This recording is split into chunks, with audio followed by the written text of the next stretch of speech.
Le foyer, le plus beau reflet du ciel. Le foyer devrait correspondre à tout ce que ce mot implique.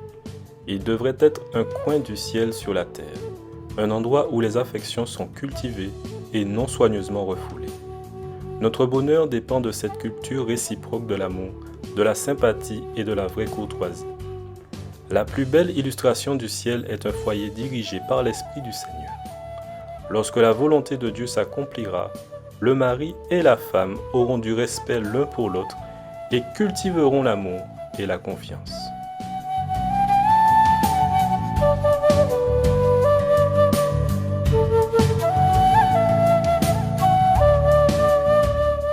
Partager ses aspirations.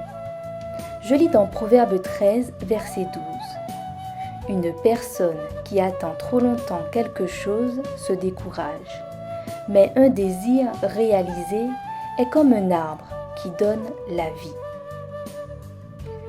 Ces derniers jours, nous avons vu dans les méditations la révélation de soi. Nous avons évoqué le partage des expériences et des sentiments.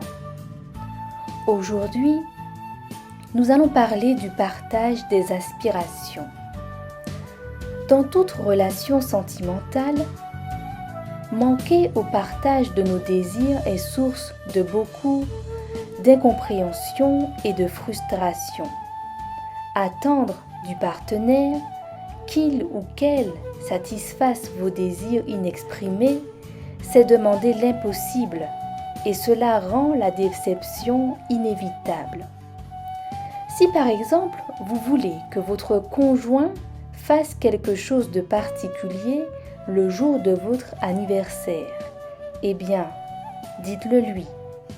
N'attendez pas de lui ou d'elle qu'il ou qu'elle lise dans vos pensées. Dans Proverbe 13, verset 12, verset que nous avons lu au tout début, le roi Salomon a verbalisé un portrait saisissant des désirs satisfaits et insatisfaits. Bien évidemment, ce ne sont pas tous nos souhaits quotidiens qui arrivent à nous rendre malades s'ils ne sont pas accomplis. Mais l'idée de fond est que lorsque les aspirations bonnes, saines sont remplies, c'est la joie qui peut en résulter.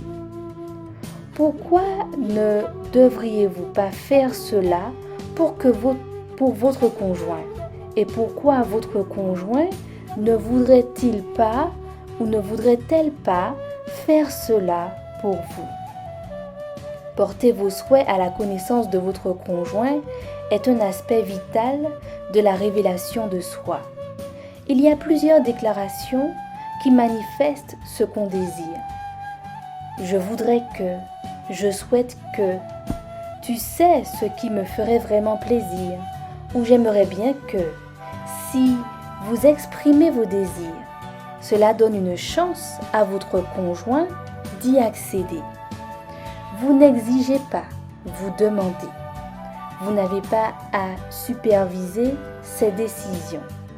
Vous pouvez clairement énoncer ce que vous aimeriez. C'est un pas vers l'intimité.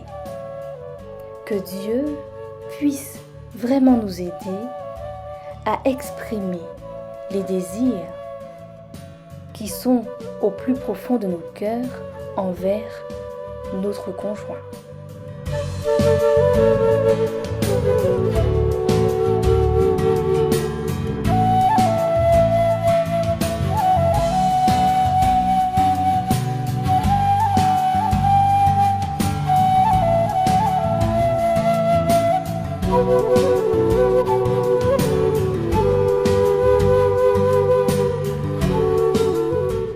Marie, aimez vos femmes, comme Christ a aimé l'Église, et s'est livré lui-même pour elle, afin de la sanctifier par la parole, après l'avoir purifiée par le baptême d'eau, afin de faire paraître devant lui cette Église glorieuse, sans tache, ni ride, ni rien de semblable, mais sainte et irrépréhensible. C'est ainsi que les maris doivent aimer leurs femmes comme leur propre corps. Celui qui aime sa femme s'aime lui-même, car jamais personne n'a haï sa propre chair, mais il la nourrit et en prend soin, comme Christ le fait pour l'Église, parce que nous sommes membres de son corps. C'est pourquoi l'homme quittera son père et sa mère, et s'attachera à sa femme, et les deux deviendront une seule chair. Ce mystère est grand. Je dis cela par rapport à Christ et à son Église. Du reste, que chacun de vous aime sa femme comme lui-même, et que la femme respecte son mari.